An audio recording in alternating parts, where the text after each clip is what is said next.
Hi, Kimmy. Hello, hello.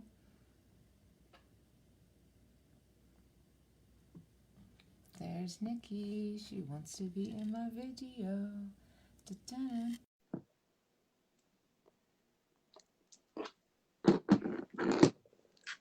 Thank you, Kim. Thank you, thank you. Happy birthday to you. Happy birthday to you. Happy birthday, dear Misty, Lynne, Cauthen. Happy birthday to you. First of all, you can sing too? What is it that you can't do? Jesus. I mean, save something for us little people, goddammit. Yeah, I want it to be my birthday. It's not your birthday, it's her birthday, but this chick can sing too. She didn't sing my birthday. She's 6'12". I am not. She's got, I mean, 6 foot 12, well, yeah, but just her legs only are 6'12". 6 foot 12, 17. Go away, please. There's no such thing as You, 6 foot 12. this is ThoughtFlow, not shenanigans time. Out of here. Tomato, Glenn. Do you want tequila? No tequila. Tequila comes after ThoughtFlow and Nikki's songs. I thought you were going to say tequila comes after the intro.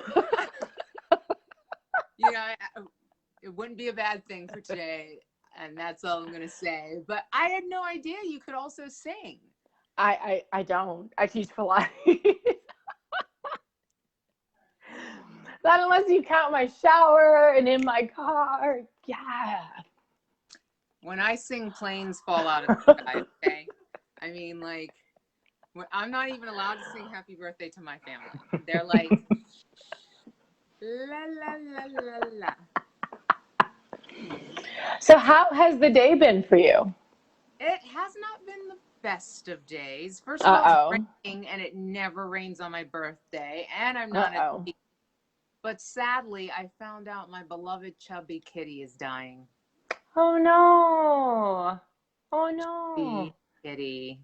So she was at the vet yesterday. We brought her back today, and the doctor's like, listen, she's got this giant mass on her liver, and, you know, keep her comfortable for as long as you can, and then bring her in.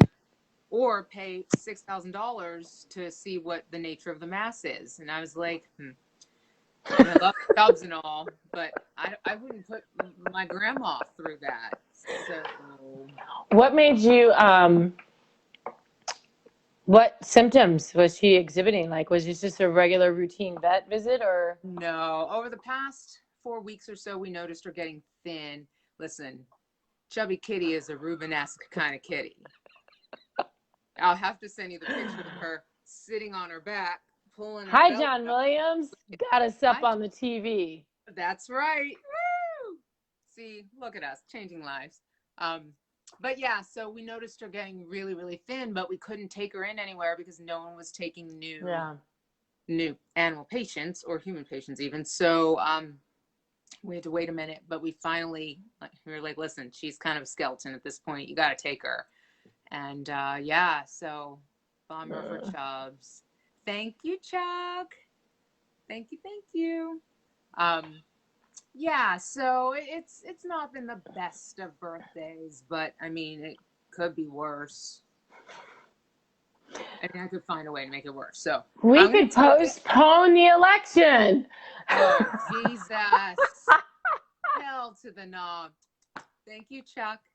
Yeah, so I mean, the good news about this is I'm here with you, ThoughtFlow, and our friends. I mean, seriously, that's what I've been looking forward to all day. Yay. A little bit of a brain squisher. So I'm happy to be here.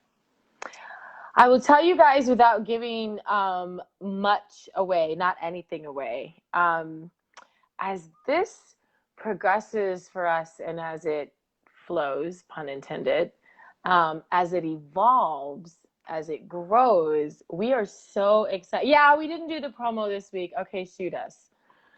Slackers. But we're here. But we are so excited about how this whole thing is transforming. I'm not telling you anything, but we are super excited about how this is transforming. And please, please, please continue to stay. I know we didn't do the promo. Okay, fine. I can hear your mental thoughts. But we have a lot of really cool stuff coming up. And we are super excited. Really good, juicy, meaty, sink your teeth into subject matter, as well as the people that we will be discussing it with. So I'm just gonna sprinkle that. It's so exciting. Even just talking about it, we've been super duper excited. Plus, one of my favorite fans did a little bit of something for us. Oh, yeah. It's gonna be perfection, but we're not quite ready to debut it this week. So next week, I'm so excited about it though, Nikki. I can't wait to show it to everybody. It's very cool. It's very cool. Oh, and there's another piece of it, by the way, that's happening that I didn't tell you about. Oh. Yeah. So, I mean, I've got it. You guys, she told me, she sent me an email at like, I don't know, 10, 11 o'clock at night, telling me there was no time. This is no time for sexy time. She told me she was on date night and we couldn't talk. And, you know, I mean, I just felt like I needed to this is more important than getting squirrely. Because it's all about ThoughtFlow. And you know she wrote me back. I did. She did. So I'm just saying. There was nothing else flowing that night, not at that moment anyway. So just putting it out there, priorities. So anyway, yeah, we've got some really good stuff planned because, you know, we weren't really sure where all this was going to go. We thought it was just going to be like Misty and Nikki hanging out, talking to each other on Facebook. But, you know, it's kind of that. But our friends talk to us too. They do. You know, it's hey, Uni. Hi, Uni and Stacy, and that's my cousin Christina. Hello. We weren't sure where it was going, and as it's continuing to grow, people are sending us suggestions, and you know, it's become a real thing, something that people look forward to as much as we do. Yep. Which is great, and it just makes us keep going and going and going. And the fact that you guys are here in the summertime means that you must really, really like us. Either that or you're still in quarantine. But if that's the answer, don't tell us. We don't want to know. Yeah, don't DM that to us. Don't do it. No. So we're continuing our conversation with Maslow, Maslow's hierarchy, and we're at that place, sort of the upper echelon of the pyramid, and that self-enlightenment. And just as a recap, we were looking at those foundational components of just food, shelter, air you breathe, water. The next level up was security and safety. And then we get to love and relationships. And I was fascinated when it was introduced to me, which was about a month ago, end of June. I was fascinated at the breakdown and just how it was very profound for me. And I literally, maybe I was subconsciously kind of thinking about those components, and it's like, of course, you got to have a place to live. You have to have the air that you breathe. You have to have food. And those seem very common sense and commonplace, except for if that is not commonplace in your life. And so then you begin to understand how having your basic needs met, feeling secure, feeling safe, and how that affects your ability to have a relationship, and not just to be a giver of love, but also to receive love, and to receive healthy love. And you just travel on up the hierarchy and you get to where we are today, which is that self-actualization, which I took for myself to mean, and I'm sorry, after love and relationship, it was self-esteem and self-worth, Right. and having just that really good, positive, idea of yourself, and the confidence to stand in that space and put that out there so that you can live and achieve your self-actualization. And for me,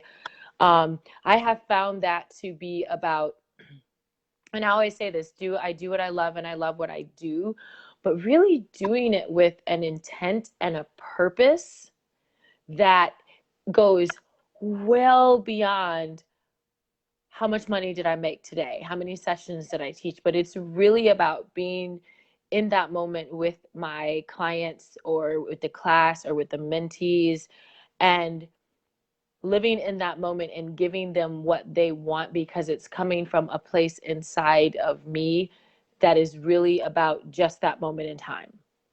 And it's also about balance, though. So, I mean, we look at Hey, it. Micah. Hi, Micah. We look at it from our own filters as Pilates instructors. Sure. You know, taking it outside of the professional world, you know, it's finding self-actualization is finding the balance. It's creative balance and spiritual balance and intellectual balance. Balance. It's basically when the whole package comes together. What the hell? Sorry. Pardon me. There's another cat problem over here. If you're just joining us, it's Misty's birthday. You missed Nikki singing some songs. Well, it was just a happy birthday song. I gotta tell you, it was like the best happy birthday song ever. And thank you, Nikki. But it's bringing it's bringing all of the other points together to get to the top of the pyramid to see the full whole being balance. Yes. And you can't really get to this place if you're displaced in all the other places. Thank you, Micah. You know, if we're Aaron, look at it, and Jason, hi. If we're going to look at how do we get to be in a place where we find stasis, where we're happy, where we're pleased, we're balanced, I think it's important that we accept the fact that, you know, we might be stuck on some of these other rungs for a while. We might not be able to proceed forward to this place if our esteem, the idea of prestige and accomplishments, is so far off because we don't feel like we are achieving in that route. We're not going to be able to jump up to this whole place of balance. So I think it's important to say that, because some people I know might be the type that just want to kind of demand it come together right now. It's got to be perfect. It's got to go. And that's kind of putting the cart before the horse, so to speak. Or, okay, this is nothing against influencers. I am almost 50 years old, and the idea of influencers is still a bit, I'm like, oh, okay, this is cool. You say this thing is good and people give you stuff for it. The idea that yourself is realized because you promote products or a thing or a movement or a fill in the blank, and people essentially take you at your word, and that is how you are sitting on top of your mountain. And the thing that I have often thought was, what's underneath that mountain? Because that you're receiving the gratification of your position or your standing or your station, fill in the blank, from what others say to you. Which means they dictate your narrative. Right. And that's not coming from your internal tribe. And I'm like, I'm not BSing. I mean, obviously I understand what an influencer is. I get it. It's pretty literal.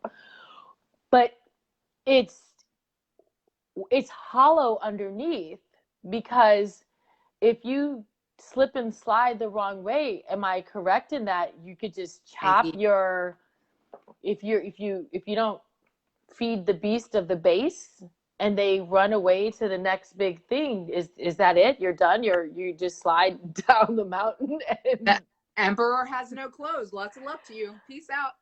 You got to find another beast. It's kind of like a movie set. Like, when you think about what a movie set looks like, you go in, it's like Shangri-La, da, da, it's so glam. Then you walk around that shit and you're like, it's oh, cardboard. damn, it's cardboard It's cut cardboard.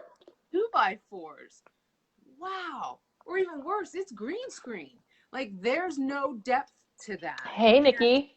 Hi, Nikki. I think, listen, I think it's a good gig if you've got it. I mean, if you can be an influencer, Right. Walking around in your underpants, my britches are sponsored by Cosabella. Right. That's all really well and good. But then what happens to you and your feelings of worth if it's all built on cardboard and 2x4s? Right. Maybe some glitter. Hi, Jerry. I owe you a phone call. I know it's coming. Preemptive strike. Day. I've had a really interesting week. I've had a very interesting week. A lot of, I don't know if you might want my subject matter to be a break the machine. So I kind of want to, right. But I've had a very interesting week, and I have, right? She totally got pulled off. Her shit was pulled off Facebook. They were like, nah, boo. Tell the story about what happened to our friend Nikki Navlevy. Go ahead. Oh, Nikki, what did you do? She was in fishnets and basically like a bathing suit. You can type in there. It wasn't even a bathing suit. There was more fabric there than most bathing suits, but Nikki was in an outfit, a getup, and wearing fishnets and doing a workout. Erin's laughing at her. And this is her shtick. Like, this is what she does. She wears outfits, and we all wear outfits and work out typically.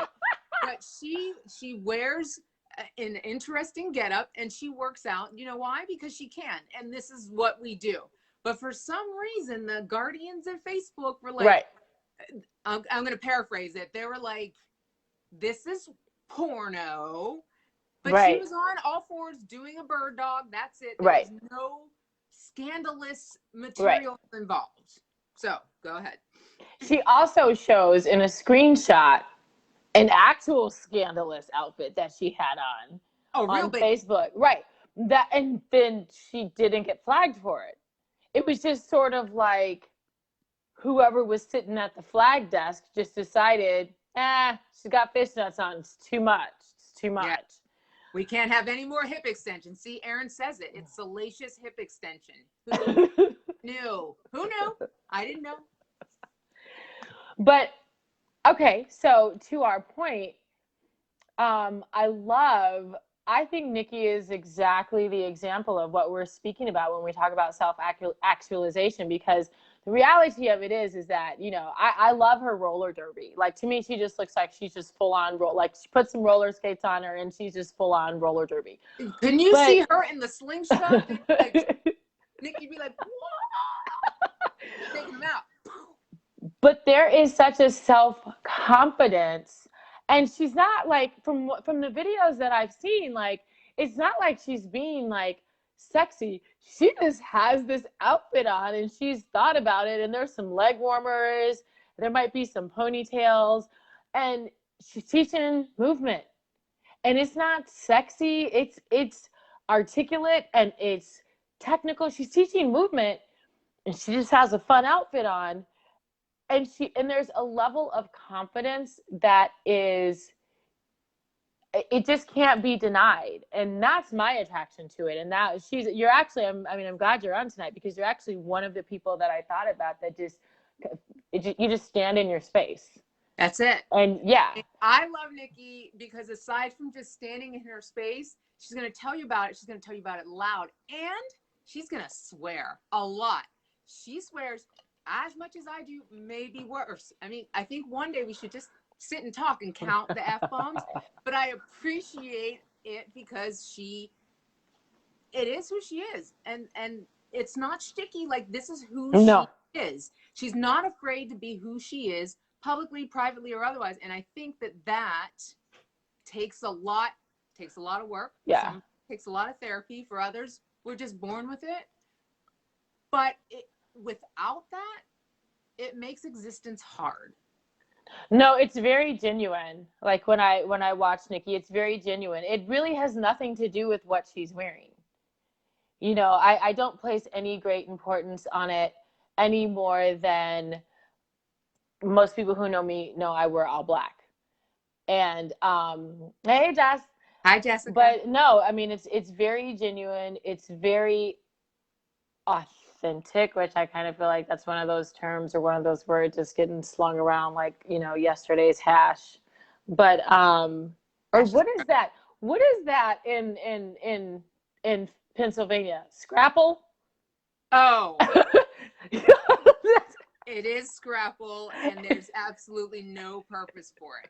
None. I drove back from New York once, and I was like, what the hell is scrapple? I mean, I'm only here by accident, okay? So, but no, and I think it's that level of genuineness. I think that Uni, who is on board tonight, I think Uni is another example of that. And not good, not bad. I would say that Uni's age would be the only reason why she's not 100% there, because there's so much that you're still learning, Uni, and you realize that you're learning that, and so that's an awesome thing. But Uni for sure stands in her space, and I find it very interesting. Like, I love it, and I bring attention to it because we are not small people. Like, I'm 5'9", and when I met Uni in person for the first time, like, the first thing we said to each other, we were like, oh my gosh, you're tall. She's like an inch taller than me, minus the hair. But her hair makes her.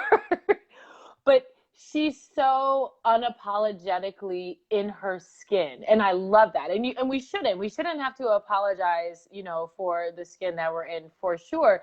But of course, we know how people respond to tall Black women. And so when I met her, I was like, oh my gosh, she's this larger than life personality. There's a gregariousness to her, and she's just there. And if she has a question, she'll just be like, this is my question, and this is about my body, and how do I do this in my body? And I love that she says that, because Uni stands in her body and says, I challenge you to answer my question about my body. And I know that that's been a challenge for her, and that people have not been able to answer certain questions, but she does. And I was like, I love her. She literally was like, okay, but what about in my body? This is what my body does. And I was like, yeah. So I love that. Love that. Now we are in the doom buggy. We are in the Sahara. We are off track. Here we go. But it's on because it's my birthday. I can do it if I want to. Okay. Happy birthday to you. Happy birthday to you. Did you see that? Happy birthday. Okay. And now we're back. So Squirrel. Let's talk about this in terms of how the imagery that we see, the things that are coming in from the outside, the messaging is so jacked up in, well, the world in general. I mean, we already know that. But in this particular industry, you know, listen, I'm saying in the fitness world, how is it that, you know, we can't say to somebody, oh, this is how this works in your body? Why is it that we can't say, oh, here's an example of somebody that's older in the fitness world that's out here listen, when I see a person that's in their 60s, 70s, 80s doing Pilates, lifting weights, killing it, I know it makes me feel good because I'm on my way to my 60s, 70s, and 80s eventually. And I want to know that I can keep this going. I mean, maybe not tomorrow, maybe next birthday. But the point of the story is, if we as an industry aren't providing this kind of thing, then how does that affect, especially since this is wellness, this is whole being that we are supposedly providing, how are we inhibiting people from finding their self-actualization, their transformation, their truest high, when what we're putting out there is there's no place for you here. There's no place for you if you're 6'11" teen. There's no place for you if you're older than 45. What are we doing wrong here? And how do we make it better? I also think it just shoots the 8-ball and jumps it over the table when you have a conversation that's based on a mold. And when you have someone, you know, my self-actualization is going to be very different than Misty's. Energetically, there will be some commonalities, but everyone's self-actualization is going to be based on where they are in their life. My son had a big freaking wake-up call, and he came to me and he's like, Mom, can I put the chore list together? Absolutely. Absolutely. Talk to your brothers about it. That was a huge moment for him. Now, was that just because he wanted to make sure that he got the easiest chores? Because that's what I would have done. There might have been some of that in there, but we put the biggles. Anyone who knows me, we have 4 boys. There are more, but we have 4 boys that we actually have to like pay attention to. It's really like an adventure of children. Yes. It's like, you're like, oh, wait, is that one of yours, or did you just purchase that one? Like, I don't really know. So we have 2 10-year-olds, and they are the littles, and we have a 12 and 13-year-old, and those are the biggles.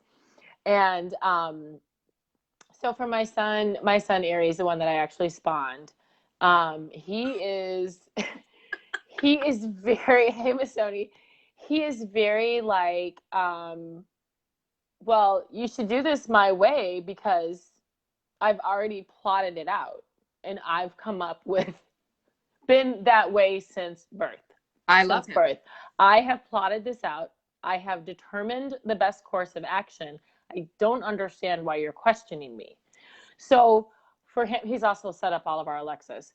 So yes, my children are half Greek uni. Aries Nico and Orion Leftherios. So Aries, God of War. Orion. No, it was the middle name. I was trying to figure out Nico. how to spell. My dad, Nikos. That's the easy one. It was the other one. Leftherios, ELE. I forget it. I'll send it to you. But it means liberty. Their grandfather was born during the German occupation of Greece. And so that's their grandfather's name, their papu. And so Orion, and he is my floating in the cosmos kid. He's the one most likely, if you've taken a class with me, with the locks, who is always, if it's not Mabel, it's Orion. Yes, that one. Yes, the one with the locks, uni. So yes, his name means freedom. But for my son, in terms of his self-actualization, it was, I have to be a part of the collective. And that's a struggle for him. But he said, well, okay, if I'm going to be a part of a collective between the brothers, then at least if I spearhead, at least I will take on the leadership role and not the order people around role.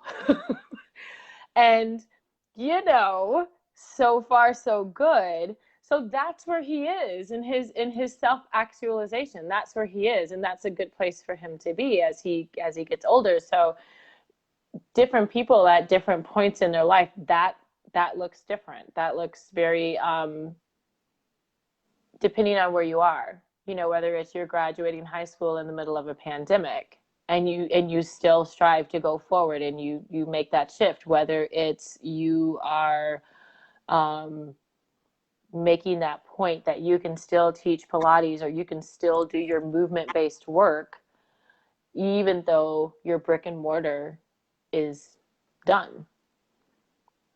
And so that's self-actualization. I'm saying this to say that people, there's no golden moment of enlightenment. It's sort of something that you realize it. You come across a moment in time where you realize that the other levels of the hierarchy have not only been met, probably above the 75% line, they've been met, and there's a level of consistency to them. So maybe there's an ability to rely on that continuity, right? Right. And so from there, if those things aren't such a significant day-to-day concern, then you can continue to move up. And you can, yes. Yeah, well, I was going to say, hi, thanks, Max. I was going to say, hey, Max. Moving up is super great.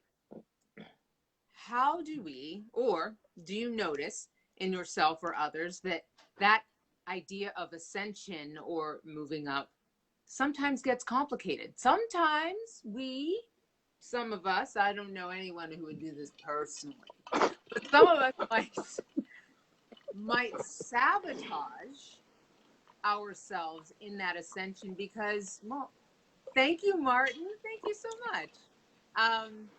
Because it's sometimes a little bit easier to be in the muck than it is to get to that sensation of contentment. For some of us, contentment is uncomfortable, or contentment may equal complacency, which for many of us is a bad word. Mm-hmm.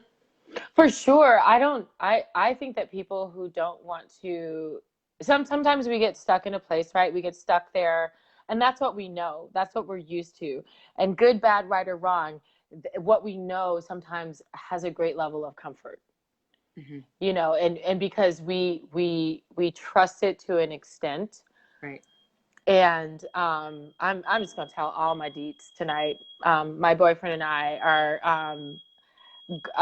we're in couples counseling, and we're in couples counseling because we wanted, as we blended our families, we wanted to make sure that we were on the same page.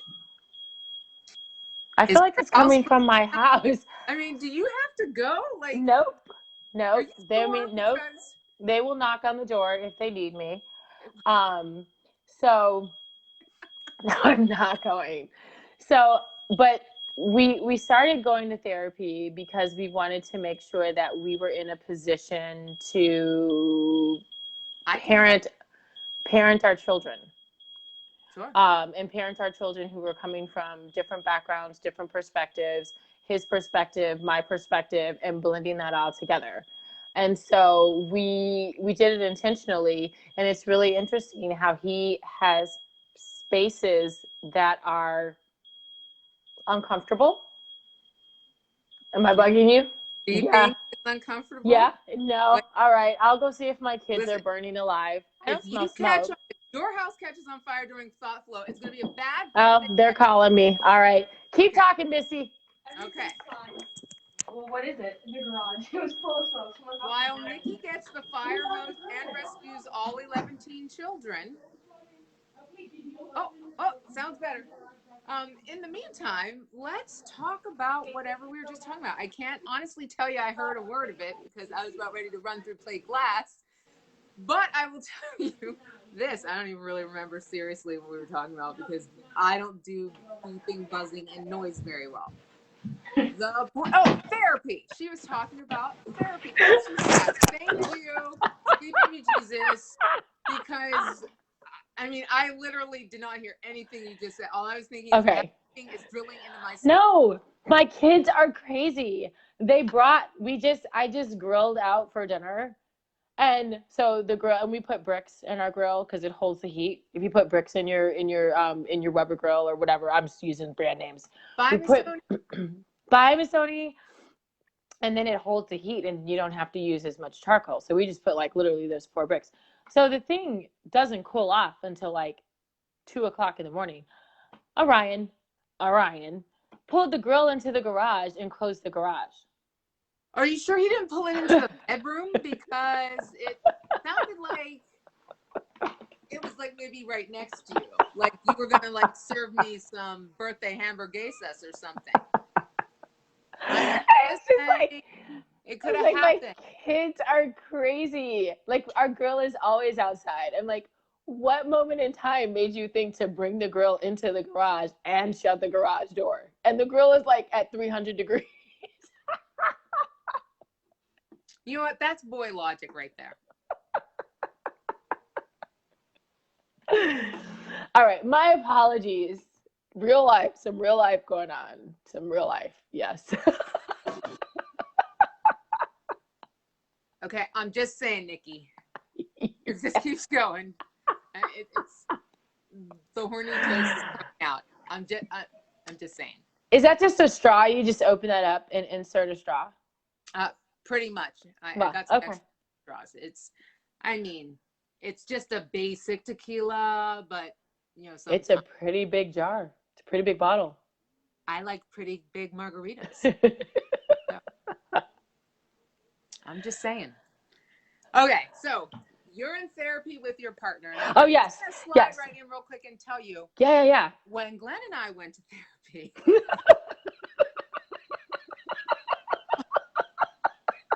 also because we were blending our families, and it wasn't going that well, I can tell you that, I mean, at one point, we would drive in separate cars because we knew afterwards there was going to be no speaking. We'd walk back in the house and be like, and meanwhile, he'll tell the story now. I was never mad at you. Liar! What is that thing? What is that thing when they're sitting there and there is literally a stream of mental smoke and the jaw is clenched so tight? That's me.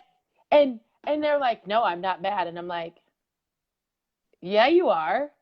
Yeah, you are. Do you remember the TV show Ally McBeal? I do. That Ally dancing McBeal. Baby. That was weird. I like it.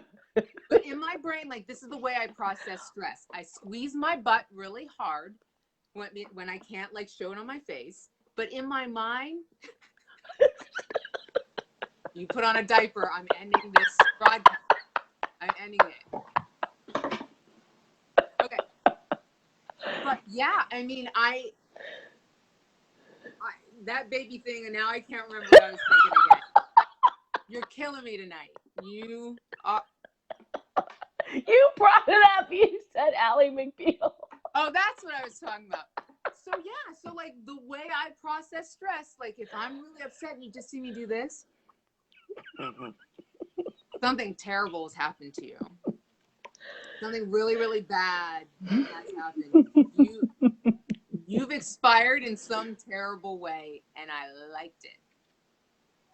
That was our therapy. And he would be blah, blah, blah, and something, and he'd be like... Well, ours is more like, he's like, oh, can you do this thing? Can you do this thing? And babe, can you just take care of it? Yes, babe. Day later.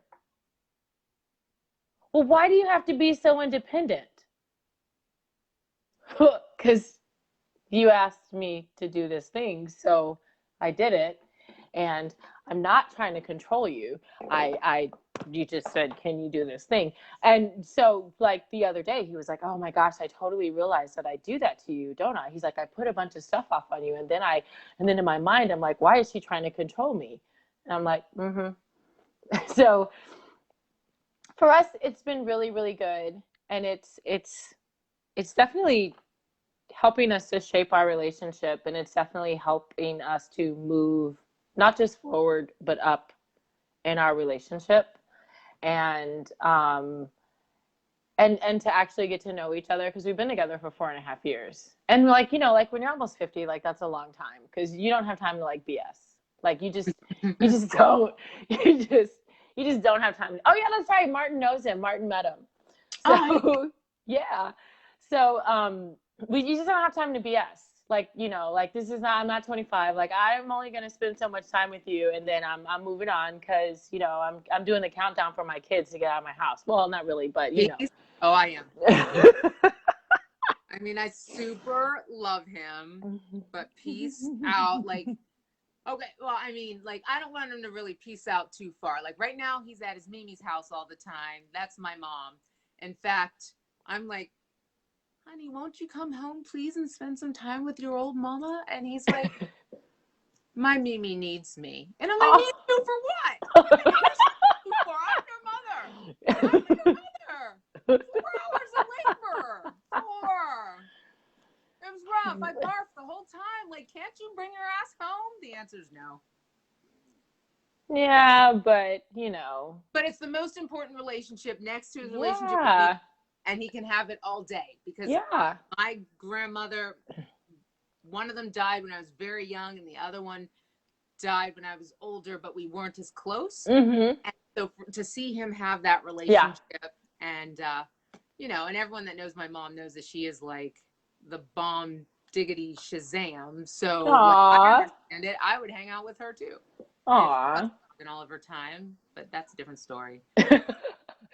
No, people are commenting about the fact that we're talking about couples therapy, and I didn't, let me see who it is. You know, here's the deal. Oh, that's Beth. Hi, Beth. Beth and I go back 452 years, by the way. Gotta love it. This is what I think. I think that if you want to go to couples therapy, because one of the things that they do in couples therapy is at least for ours, and I love my therapist. Like, she totally speaks Nikki and Carrie, and that's like weird because like he is from Mars and I am from Venus, and he's a man's man drinking his whiskey, riding on his Harley, and a gun rack. Oh yeah, we have guns and knives. Oh, we have bows. We have compound bows. We have lots of weapons. I love weapons. But she speaks our language, and one of the things that we did for us is we met the first time together, which we did. We that's just how we chose to do it, and then we had sessions by ourselves. So my suggestion would be to hire a couples therapy, a couples therapist, and do your individual sessions, and you will have tools. You get like man deciphering tools. There's like a Rosetta Stone. Yes. For dealing with penises. Yes. And so when you do your individual sessions, and all of a sudden, like, you are not having conflict, or you're not heading in the direction, or whatever the issue is. I'm saying conflict as a catch-all, right? Or you're not behaving in your normal pattern. We all have triggers, right? Right. And then when you start doing that, and you'll just be like, yeah, you know, like just casually drop it, and like not even talking to him, just like talking to your friend, just being like, yeah, you know, I really learned a great tool in therapy that really allows me to blah, blah, blah, blah, blah, right? And trust me, like when you are not triggering or being triggered by him, he'll want some of that Kool-Aid. He will want some of that Kool-Aid. And it's, you know, you got to do that thing that men require you to do. You know, it's like that secret thing of, if you ask, they don't want to do it. But if you just leave that shit out there, they'll be like, oh, and next thing you know, it's done, and you'll be like, oh, I don't know that it's that simple. I mean, I think it takes a little bit of time working the nuance, right? You have to, like Martin says here, penises are simple. Penises are simple, yes, but you know, I mean, it's kind of like. Let's talk about what? The JJs? It's like Legos. Legos are very simple too, but Legos can be either tools for building or weapons. You know, it all just depends on how you use it. Exactly. Penises. If you can't decipher the penis properly, it ends up being a weapon against you. Oh my gosh, you guys, when my boys were much younger, they were probably maybe 3 and 5. Somewhere around 2 and 4, 3 of them. My kids are 2 years apart. My oldest, of course, freaking big brain, came out a big brain. He's like, Mommy, where's your penis? I was like, Mommy doesn't have a penis. In the drawer. Exactly. I have more than one. So That's a different show, Nikki. I have a variety. And so he was flabbergasted. You guys, he felt bad for me that I didn't have a penis. He was like, well, I don't understand. This is like freaking 4-year-old kid talking to me. He's like, I don't understand. How do you go to the bathroom? He was very compassionate. He was deeply concerned, as if I were flawed. And I said, sweetie, Mommy doesn't have a penis. I never did. It's okay. And he just kind of looked at me and was like, wow. Like he felt bad for me. Yeah. Yeah. Sorry, Nikki. So, I do think the penis is simple. Yes, Martin, I do. I don't think they're very complicated. Aaron, you have a daughter. Hush. Those boys swing those freaking penises around. It was the penis show for like 6 years in my house. I was like, cover that shit. But I do. I have to say that if you can wrangle, finagle, corral, knock over the head and dump down a snake pit, because we have snakes too. But we are much better. We are much better, and we are going to be even better because we have a better understanding of who we are. And the therapist is not to say that his approach is better than mine. The therapist is not to say that my approach is better than his. It's really about bringing us together, not only being in the same book, but in the same chapter, in the same paragraph, in the same sentence. And that's huge because, oftentimes with our partners, for sure, we are seeking a higher goal. Sure. Our goal is not to just exist. I found my guy and now we're good and I don't have to do any more work. Our goal is not to just exist. And if I am seeking and working on my own self-actualization, if I'm in a partnership, then do I not want the same for my partner? Well, yeah, your partner has to, there are those of us that are really growth oriented. Like I'm one of those people that's almost to a fault, always looking to improve upon myself and my skill, my education, and how tall I am, like all of these things I'm working on all the time. It was a big problem in my previous relationships because, like my husband, like he was like, oh, great, I got the girl. I'm done now. It's over. I can just sit here and like basket weave and shit. And, that, oh man, I just remember resenting it. I remember coming home from work and I'd be like, well, what'd you do today? He'd say, well, I worked and then I came home and I sat down and I watched TV. I was like, dude, it's 7:30 at night. You're watching TV. There's shit to be done. Get moving. High and he'd be high stepping, but he'd be mad about it. And I just wanted to watch him high step because that was all I wanted because I'd been looking longer. You know what I mean? We weren't on the same trajectory. I would come home, I would cook or clean or do whatever and sit down and start reading and studying stuff and whatever. And that just wasn't who he was. Right. And it didn't work for me and my ambition didn't work for him. Right. And all of that affected my ability to feel like I was actualized, like I had found that balance. And it just kept knocking me back down those rungs. Without that balance, I'm telling you what, it doesn't work. In your partnerships, or at least in my partnerships, and I can say this about Glenn and me, we would go to therapy and then we come back and we'd want to flip a table. Well, I went to flip a table. It was fine. He'd be like, why is she still mad? Like, I got over it in the car ride. And I was like, where's my knife? No. Anyway, but then we were able to revisit it later in the day and have a conversation about what it was. We never really did well in the therapist's office, but once we got to, why are my lights pulsating? Martin.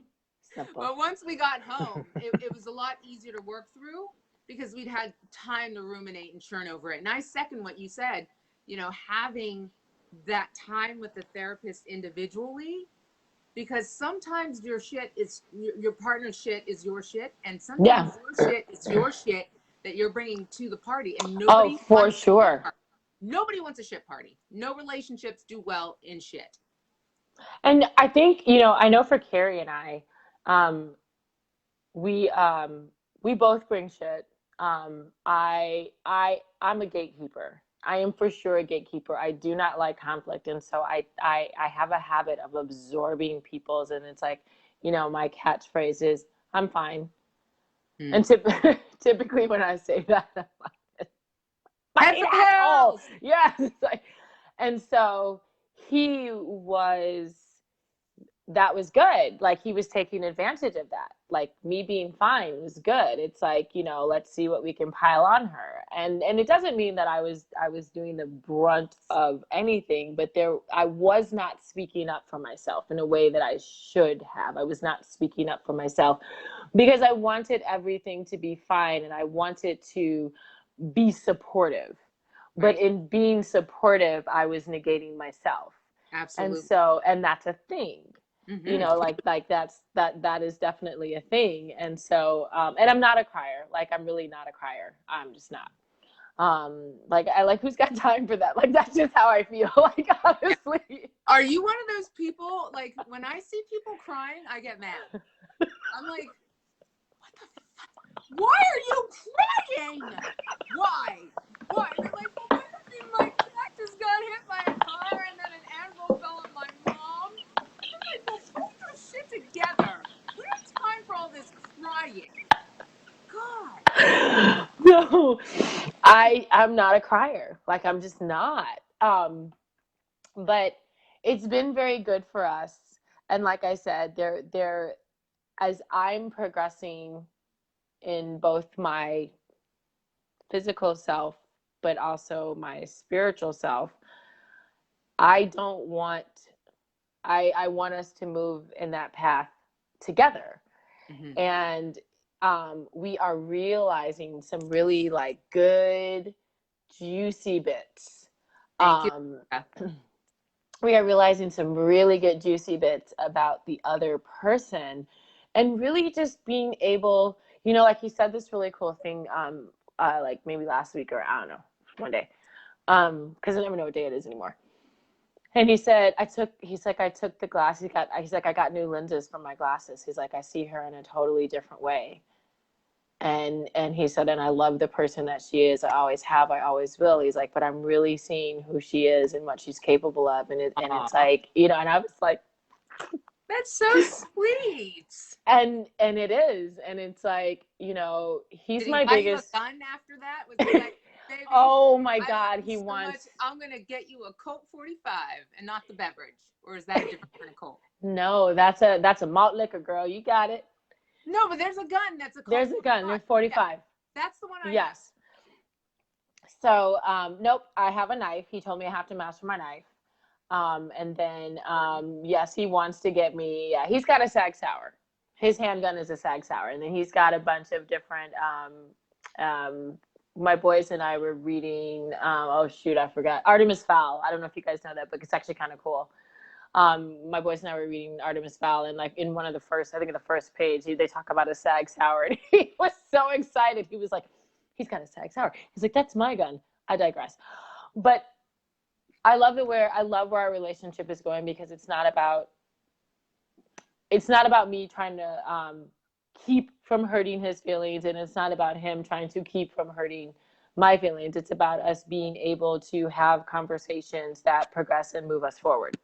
Right. And so that we're both coming on this journey, and that there's something more to our relationship than just our kids, you know, because that's important too, because we have 10 years, we're counting down. Yes, we're not counting down.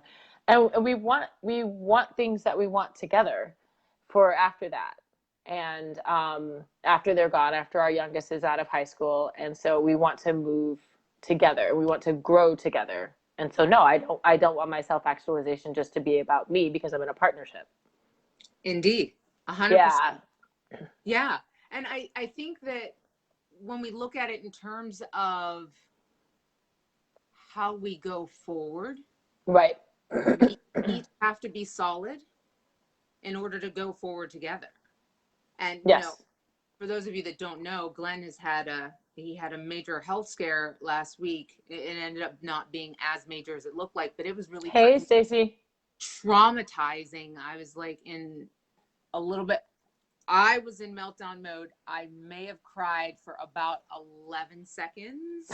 And then in my head to myself, I'm like, why are you crying? Come on, Jesus, pull yourself together, Misty Lynne.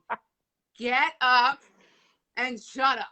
But you know, it's so amazing when you hit that place when you're so comfortable and just so balanced that their pain truly is your pain.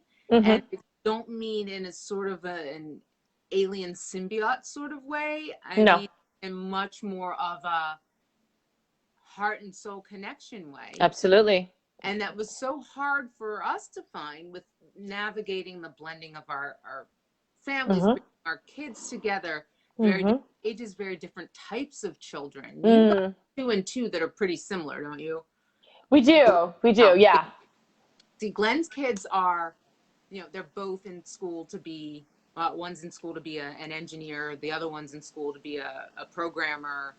My kid is going to be an actor, you know, so very different dynamics across the board. Right, for sure. You know, we've spent so much time navigating that, and to be in this place now where, you know, the 2 older boys, they're pretty much cooked. Now we've got to deal with my little wild man that's not as wild anymore. And it's like we graduated. It's kind of like, oh, yeah. Down to have a conversation with each other. What are we going to talk about? Oh, I have no freaking idea. All right, well, let's just watch Below Deck. You know,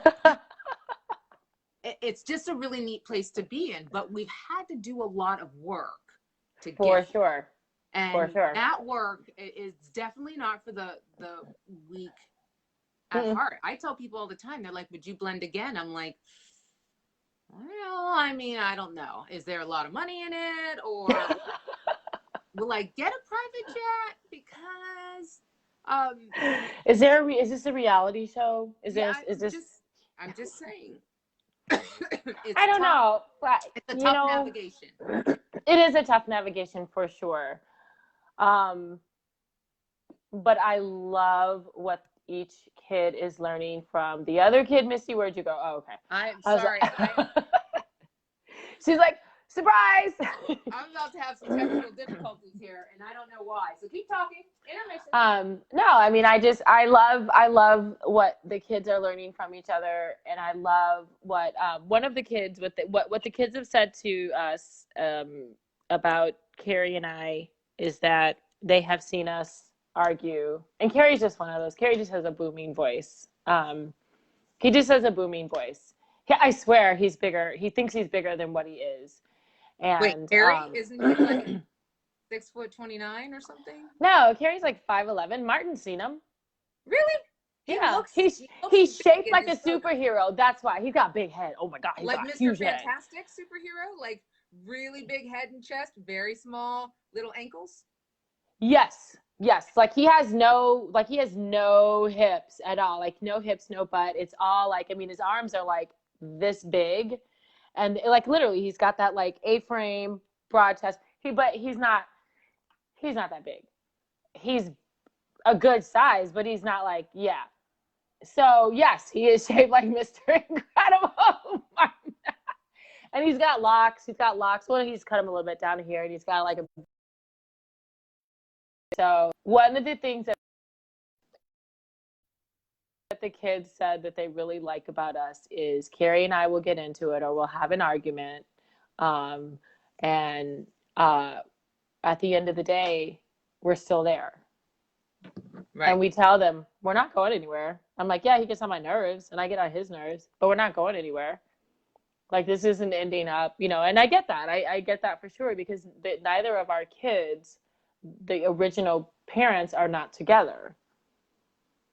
And so, you know, and so I was like, no, we're not going anywhere. And he's also very conscious of explaining how he loves me and doing things and making that very known. And it's not just our relation. I mean, yes, our relationship is about us, but it is also there for our children as well. Well, I And mean, we, listen, you're not shaping those little minds and those little eyeballs, yeah. even when they're bigger. Yeah. Shut up, Martin. Oh my God. You know, my kids asked me that too. They asked me if Carrie and I had sex. And I was like, yes, we have sex. And my son was like, oh my God, why didn't you tell me? I'm like, dude. Or like, how do you talk about it? Like, hi, No. of course we do. Yeah, no, of course we have sex. And yes. And you know what? At this point, my kids are still sleeping like rocks. So, yes, I did tell my kids that. My kids know about sex. My kids have known about sex. My kid, we discuss sex in appropriate age level, you know, depending on what it is.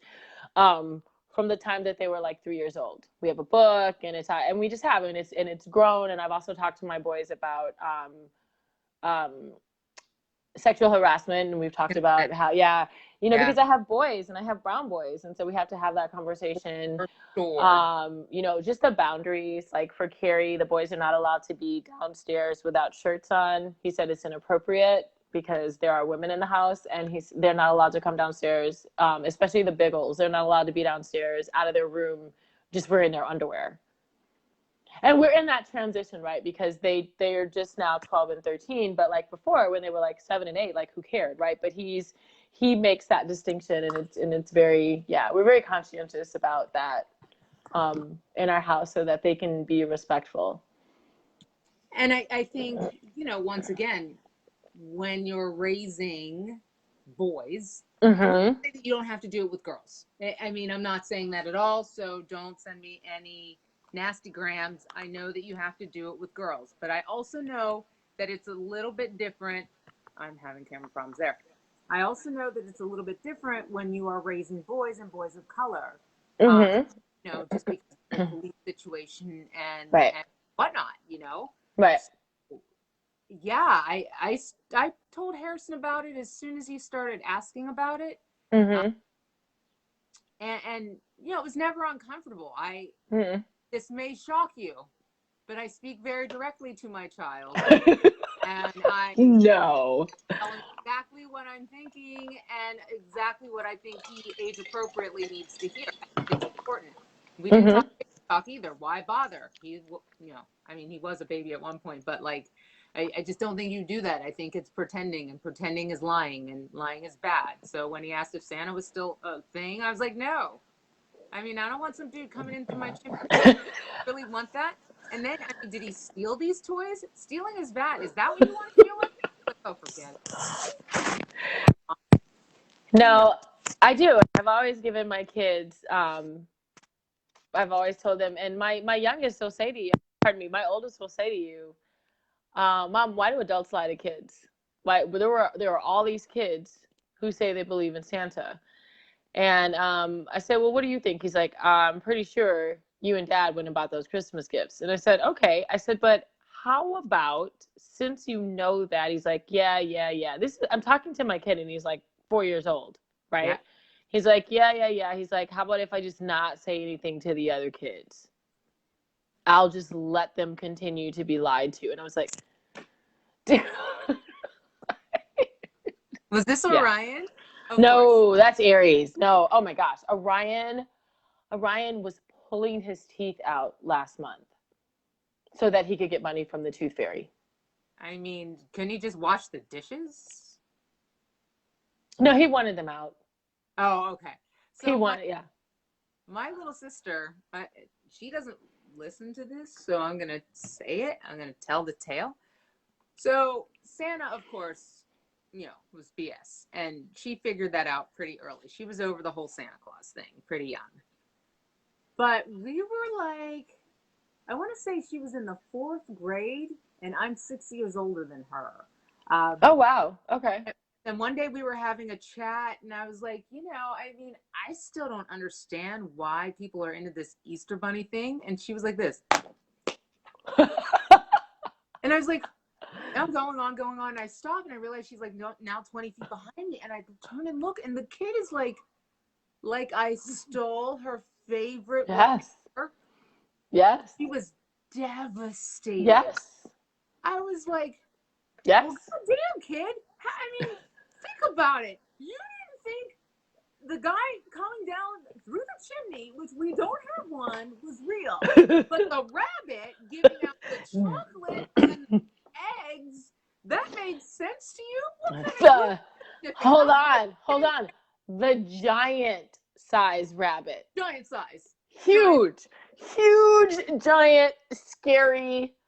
Go sit on your lap and have a picture taken with the genetically modified bunny. I mean, that's a Monsanto bunny if I've ever seen one. I would rather see Pennywise come to my front door than a giant ass 7-foot tall bunny with chocolate eggs. Bullshit. That's some toxic stuff. I don't want it. It's magic. No, Uni. Not unless you're on crack. No. It's not magic. We gotta break the machine. Oh, is it? We gotta break the machine. Yep. All right, Nikki's been waiting to break this machine. What do we? I have. Okay, so you guys, I'm buying a house, and I live in a lily white suburb. And shut up, Uni. I'm buying a house. I live in a lily white suburb, and I go and I get my pre-qualification letter, and I'm feeling all snazzy, and I got my assets because they call them assets. We just call it money, but I got my assets in the bank. And so, thank you, Aaron. And so, I'm all good. And we had been stalking this house for like months. And we were actually supposed to go see it on March 21st, which was the start of the stay in place here, whatever that Saturday was. And so, it was an older couple, and they were like, no, like, it's all the Rona. We don't want to. Fast forward to almost 2 weeks ago. We're looking at houses. We're getting kind of sad. And then we look, this house is listed, totally affordable. It's a beautiful, gorgeous property. It's lined on one whole side with woods. And it's just a gorgeous property. Beautiful custom detailed work inside the house. House is really solid. Fits our freaking millions of babies that we have. So we submit an offer on July 21st. July 22nd rolls by. July 23rd rolls by. I don't like this. We are now at today. We still don't have a signed offer letter. Full price offer.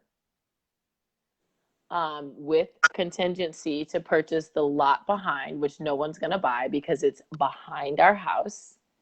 And it has an actual structure on there that needs to be demolished, and it's in a floodplain, which we don't care. We love the property. It's 2 parcels. The seller's agent said to me, or she said to my agent,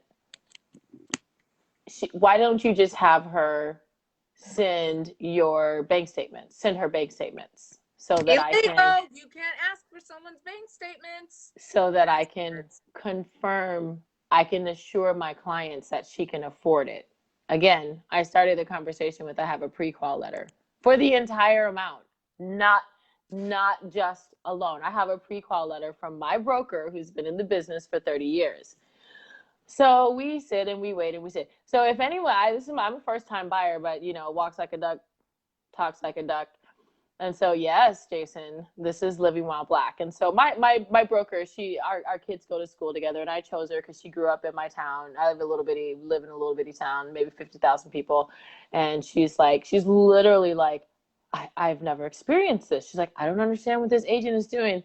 And like, by the 3rd time she said it, I went, welcome to Living While Black.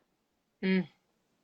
And she's like, I don't understand. She's like, you have a pre-qual letter. She's like, the pre-qual letter is, who's frozen?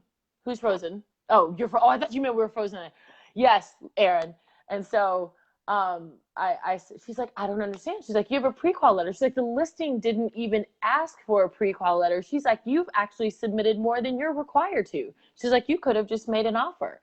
So we are now at my agent's managing broker contacted her and said, I want a signed offer letter, and if they're not going to sign the offer letter.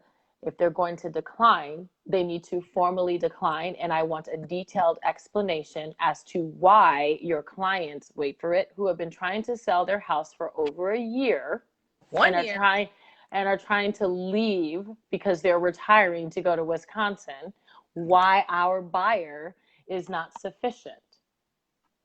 Mm-hmm. And that is where we are right now. And so then my agent was told by her managing broker to then call this agent's managing broker. And I've also been given the information for an organization that deals specifically with housing discrimination here in Wheaton. What would those two words be, Jason? Because I know what I think. Because so I told my agent, I said, look, I told my agent, I said, look, she looked me up. I said, she knows I teach Pilates, Nikki Taylor Stewart. I said, there is no other Nikki Taylor Stewart or Nikki Stewart that teaches Pilates. And she's like, oh my gosh. She's like, Nikki, I Googled you. And she's like, you come up right away. And I said, yeah. But and who so cares? Who cares what she Jason, Googled? they're black. And so she's like, no, Nikki, she's like, you don't understand. She's like, we've all had to go back for subsequent training in light of I don't know if you guys know this. Chicago was just flagged big time. Although I'm not in the city proper, Chicago was just flagged big time. JP Morgan Chase, which I'm not getting my mortgage from JP Morgan Chase, but JP Morgan Chase was just flagged. 80% of their loans went to the most affluent white neighborhoods in the city of Chicago with very little reinvestment back into underserved, which I hate that term, underserved communities. Like literally they were basically just like, yeah, no, we're not lending you money if you're black. And so it's a huge thing in Chicago right now. And so my agent, she's like, you don't understand it. She's like, I can't ever say the word black. I can't ever speak about your race. She's like, I can't talk about your race. Yeah, it kind of infuriates me too, Jason, because I got to get out of my townhouse that I'm renting by the 19th of September. And they're all like 45-day close. And we're like, yeah, but the clock doesn't start until we have a contract. Like at this point, we should already have gotten the inspection done. Yep. And we should be reviewing it. I would say we should probably be reviewing it with the lawyer. Like if we weren't reviewing it this weekend, we should be reviewing it sometime next week. His behavior is hot garbage, Nikki. And this is what it is to live while black. And I have to tell you honestly that I have probably never faced this. I have been discriminated against for sure, but I've never faced this level of discrimination. And it's hard to imagine that it's anything else because all of my ducks are in a row. Like literally my credit score, which I spent the past year, like really just like throwing money, like, you know, like making up bills to pay. Like I'm going to pay extra on that so that like, it's, you know, I have like a padding and then I'm going to do this. And I'm like, yeah, we're not buying anything. I crashed my car. I slipped on rain. And so I had to get a new car. I wasn't even going to buy a new car. I was going to wait because I had an 07 Pathfinder. But I had to lease a car and but that's literally like my only bill. So that is what I'm going through right now. Interestingly enough, it has never occurred to me, nor will it ever occur to me, that I will not get this house. I will either get it with a mortgage or I will get it for free. But that is, it's a thing. It's a really interesting thing. And so my agent said, well, she must understand that you can report her. She's like, we can report her. And I said, but what you don't understand is Black people have to pick and choose which battles they're going to enter. And I said, and for some people, I said, they just don't feel like it. You know, they just don't feel like it. And, you know, it's, you have to, you know, I said, this is a huge, important decision for us. And it's not just a house that was like, yeah, okay, this house suits our family. No, we actually fell in love with this house. Like, we love this house. We can afford it. It sits on a beautiful piece of property. And we also have the option, we will end up with the option to lease to own the second half of the lot. And so I was like, to my agent, I said, please understand, we are not walking away. Well, and you told me, so before you guys all go out and throw grandma and grandpa from the train, I think, well, you told me that you didn't think it was the homeowner. You thought it was the agent. Correct. I believe that is the agent. So, you know, and that's the thing. It's not even just hurting our friend Nikki here, who would go to blows for. It's absolutely hurting, you know, Mom and Pa Kettle, who want to move to Wisconsin, who, you know, now have multiple properties. This could be affecting their retirement. They can't go and buy cheese right now because they can't even get to Wisconsin. You know what I mean?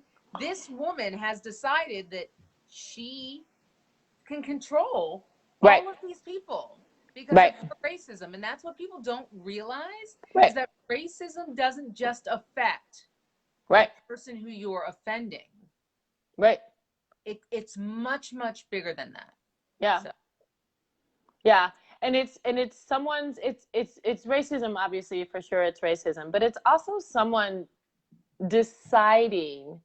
Now, to be fair, we don't know that she knows what I look like. She keeps saying she's doing what's in the best interest of her client. But what we don't know, so I don't know if she looked me up, but I come up. Anyone who's Googled me, Nikki Taylor Stewart, I come up.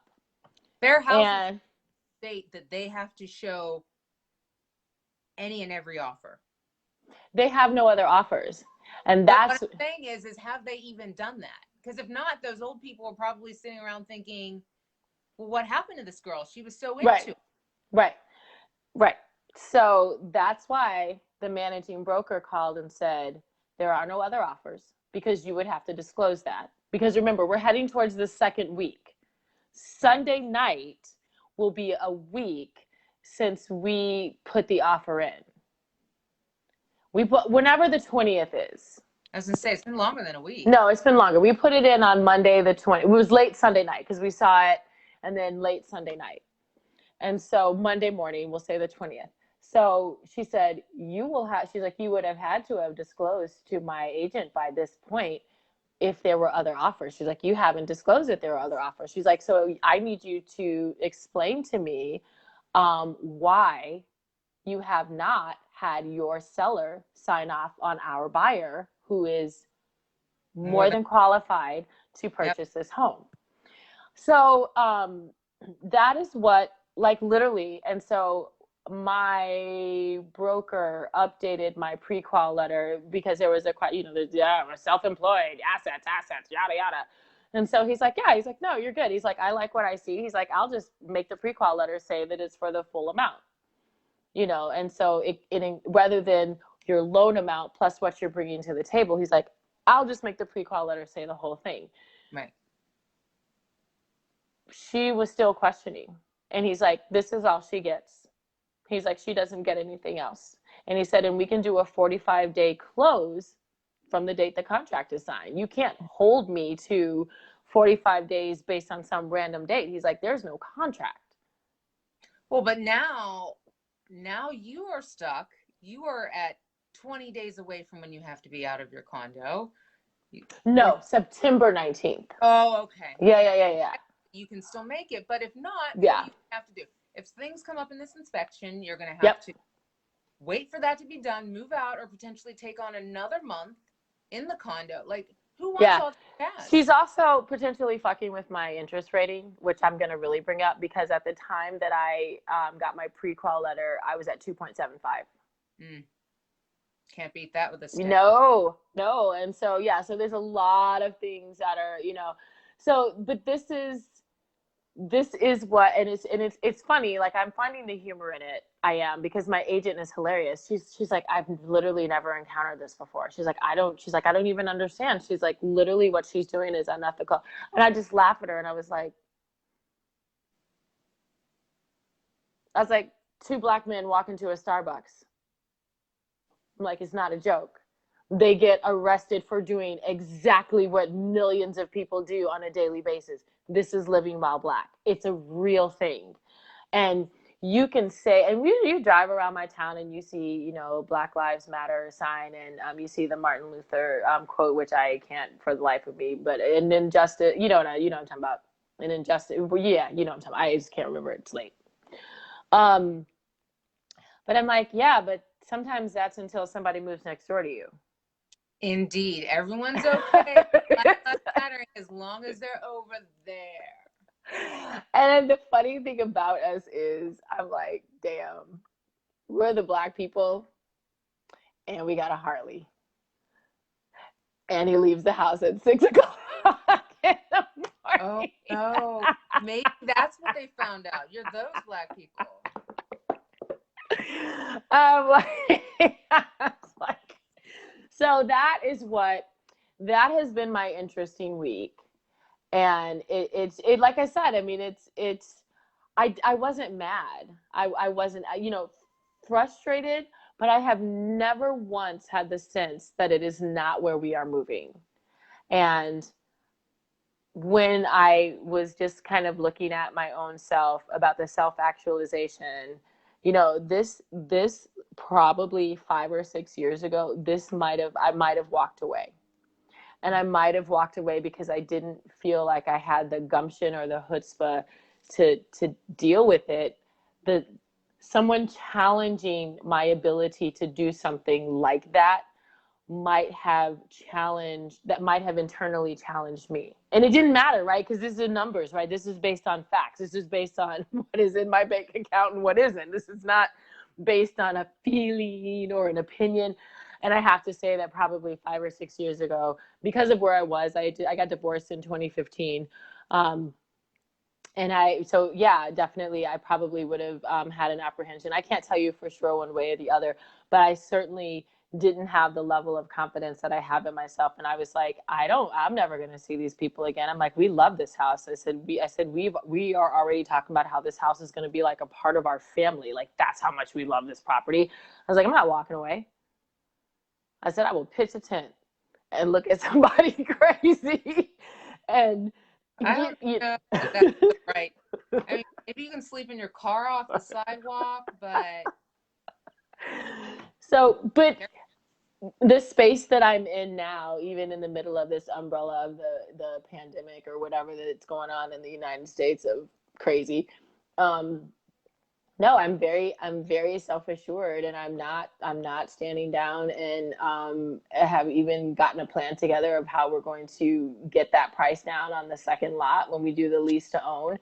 And it's just a different space, and it's not a cockiness. It's I am in a position to do this, so I have the right to do this. This is what I'm doing. This is not just for me, it's for my family. And you don't get to say to me, just because whatever, that I'm not going to do this. And it was a very different space for me to be in for something so large, right? Buying a house is huge. Big for deal. Something so large. So yeah, so that's my break the machine. That's what I'm doing this week. Wow. If anybody is going to break the machine in just the right, artfully nuanced way, break the machine in order to get what she deserves. Yep. It's going to be difficult.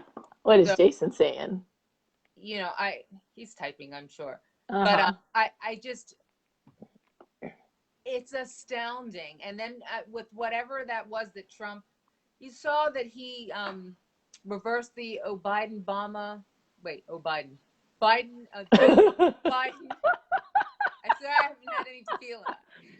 The Obama-Biden rule, the AFFA rule that was supposed to stop housing segregation.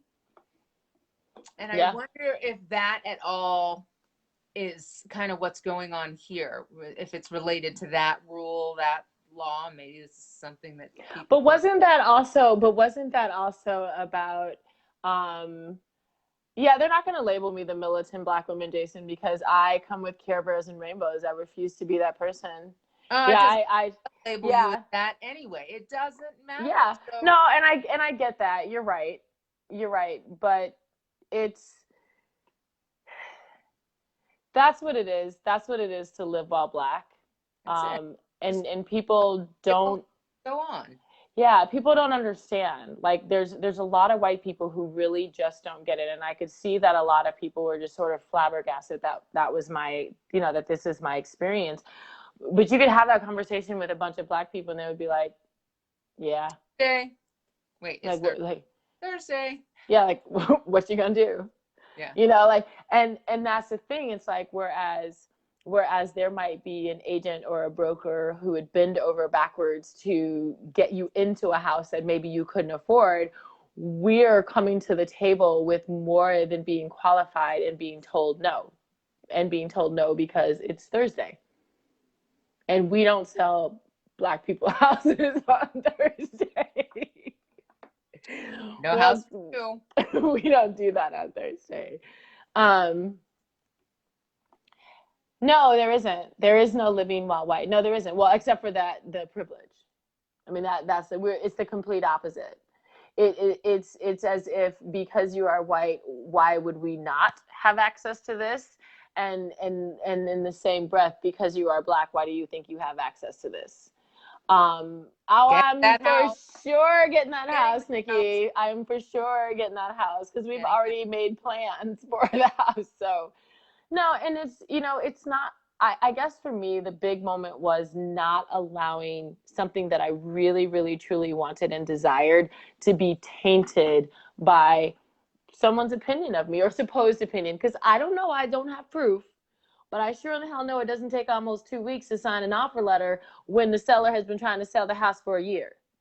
It's magical thinking to think it's anything else. So, I just hope that it turns around and it doesn't have to get any uglier than it is right now. But, I'm sure you're prepared for all stops if needed. Mercury is sliding out of its last little post shadow on August 3rd. So we're still in a little bit of a post shadow. Mercury was a beast this summer. But no, I thank you guys for listening to my story. And, it is. But I just, for white people out there, who, honestly, for our listeners who think you're down and you've got Black friends and you've got Black colleagues and you've got Black this and you've got Black that, and you may, and I'm not saying that these are disingenuous relationships. I'm not saying this at all. But what I am saying is Black people get slapped upside the head all the time out of nowhere, just trying to do simple things. Basic, like just simple, like buying a Twinkie things, and this happens all the time. God damn it. It's basic, it's simple, but we're not trying to do these, these are, it's not about asking for something extraordinary, and that should be within our right too, right? We can ask for extraordinary things as well, right? But buying a house in a town that I've lived in for 3 years and essentially now have a business in, it's not extraordinary, and no. I shouldn't be held to an extraordinary standard because I'm trying to do this, right? And that's what Black people face on a daily basis. And so as aghast as I see that some of you are, understand that these are things that happen all the time to Black people. Yeah. It doesn't matter if they're dark skinned. It doesn't matter if they're medium skinned. It doesn't matter if they're fair skinned. It doesn't matter. It doesn't matter. This is what happens. Yep. The minute you see us, for some, the judgment's made. And for some, it's not even about, look who's coming to dinner. Oh, that's such an awesome movie. To Sir with Love. I'm sorry. I don't know why that just popped into my head.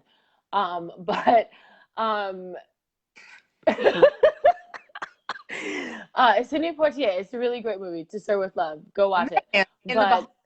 Super nice guy. The nicest, most chill guy, like he is on TV. Super chill in real life. Yeah, I could see that. Could totally see that. But no, I mean, it's just understand. Yes, Sidney Poitier, yes. But it's really just about like wanting people getting upset because I'm self-employed and I teach Pilates and I make enough money to buy this house. Like people are, like, it's not even about me being like the ghetto Black person, which I hate that term, but I wanted to make a point, or the hood rat, right? But it's about, well, how dare you be able to afford this and to be able to afford it by yourself? Because I'm not married and I'm not buying a house with somebody that there's no paper between us. And that's just real, and that's just honest. And so it's like, it's not just that you're buying a house, but you have the money to do it by yourself. I do work. I don't even know that much thought goes into it for people, though. I really think it's, oh. No, that happened to a friend of mine. A friend of mine out here. Our kids go to school together. Black woman, really accomplished, and she literally had the bank, before looking at her financials, ask her about a cosigner, and she was like, "I don't need a cosigner." Oh, damn.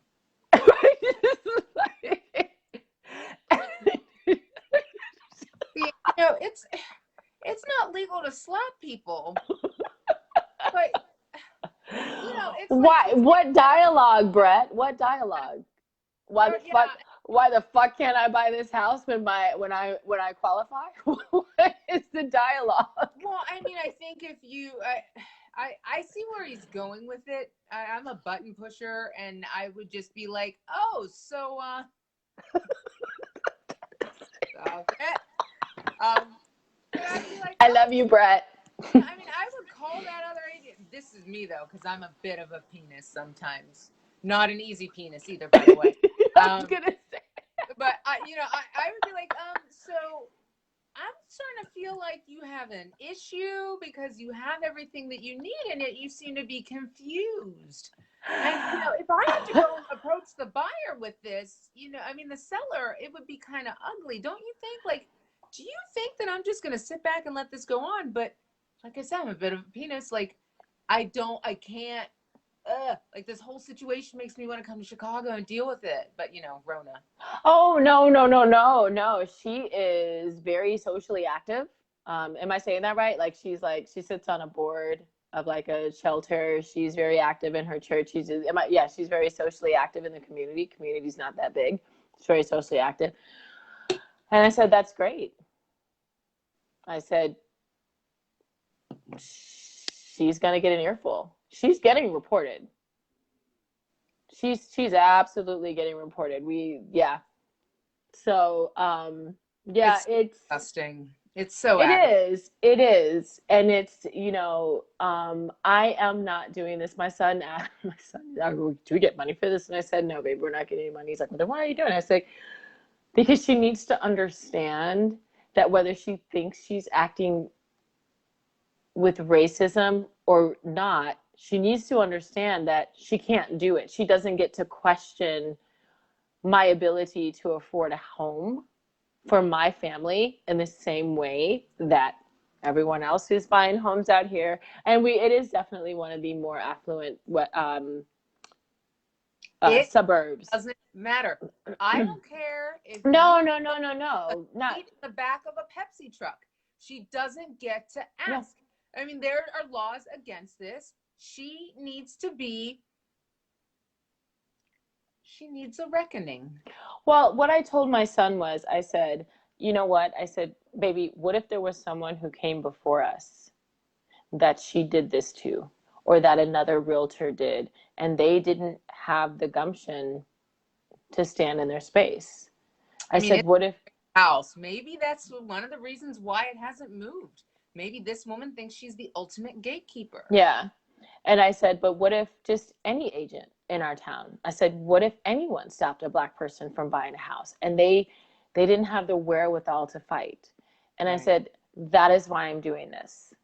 There has to be an understanding that we don't have to prove ourselves above and beyond for every single thing that we do or accomplish or have a right to. I said, we're buying a house, period. Something that people do every single day. Yeah. We're going to be paying taxes directly into the school district that you go to.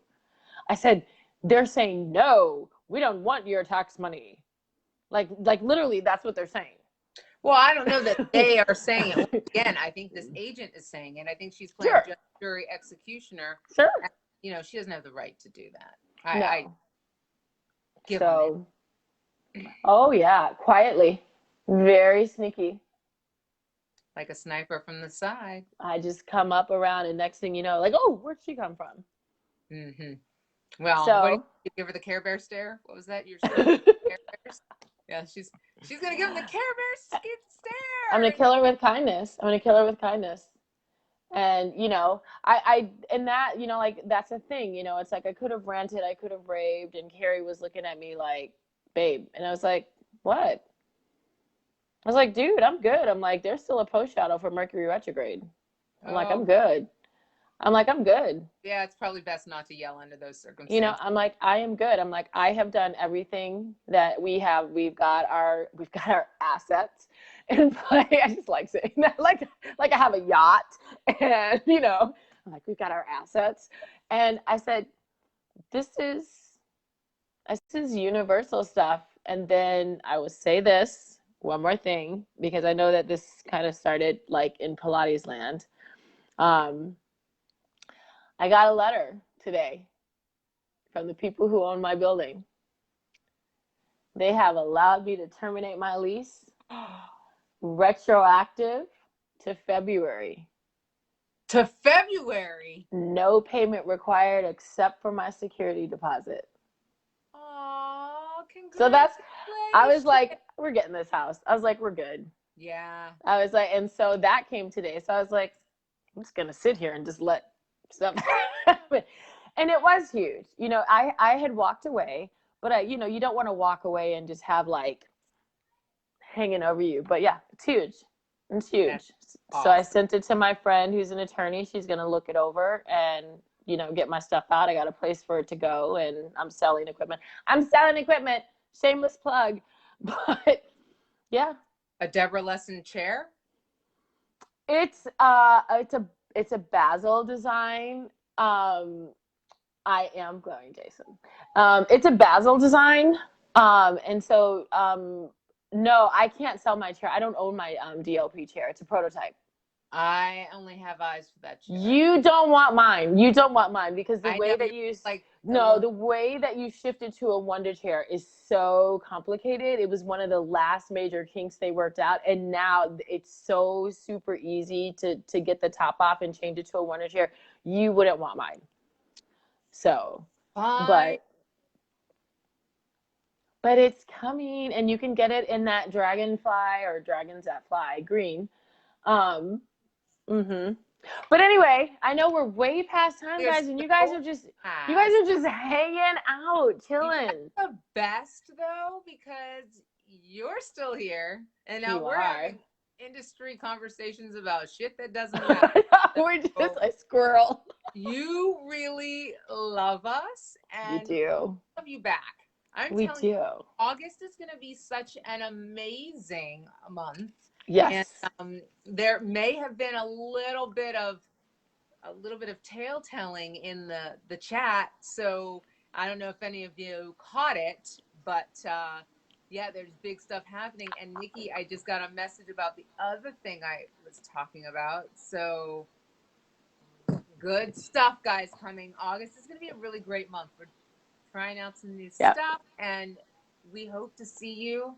I hope to see you. I'm continuing my birthday month celebration for another 2 weeks. So, come along. Who knows what we're going to be doing. Nikki Nab Levy may wear fishnets and do a demonstration that's going to my book. You just never know what you're going to get here on ThoughtFlow. Yep. We are so happy to have you guys be a part of it. So thank you for coming to play. Your birthday's the 11th. You're a Leo? Shut up. I knew I liked you. Oh, I'm sorry. You almost made it to Libra. No, but he stopped at perfection. He almost made it to Libra. Yeah, but then he would have been confused, and then he would have had to do the Care Bear stare, and it would have been confusing. Like, I'm exhausted just thinking about all that, like, happiness and joy. Forget about it. No. Nikki, seriously, before we shake it down, when's your birthday? Is it the 15th, 16th? Are you talking to Nikki Nab or me? No, you, Nikki. Oh, no, I'm September. I'm September 27th. Oh, you're September. Yeah. Nikki. Yeah, Harrison's in October, Libra. October 13th. Oh, yeah. I get along very well with Libras, obviously. So, you guys calm me down. So I'm not just walking around with a bottle of Hornitos all the time. Just fill me out a little bit. So anyway, guys, thank you for coming to play in our sandbox tonight. I'm so grateful that Thank you. Listened and stayed for 12 hours and 45 minutes. I know, right? Broadcast. You should probably go have dinner now or breakfast if you're in a confused time zone. But we will see you guys next week at our normal time, unless, you know, we have another thought bomb. You never know. But thanks. Thank you, everybody. Thanks, you guys. Happy birthday, Misty. Thank you. Thank you. I expect more songs next week. Nikki, next week I would like for you to sing about the universe. Please work on your songs because I didn't even know you could sing. Now I'm a little bit jealous. Maybe next week I'll sing a song. Bring earplugs. It's not pretty. It's not pretty. In fact, you should probably run. That's it. Run. This is why I dance. Dancers don't sing on purpose unless they do musical theater, but it's a different thing altogether. Oh, thanks, you guys. Thanks, I'm getting that house prep. Thank you, John. All right. Martin, bye, guys. Jason, and everybody. Thank you so much. Be well. Be safe. Ta-ta.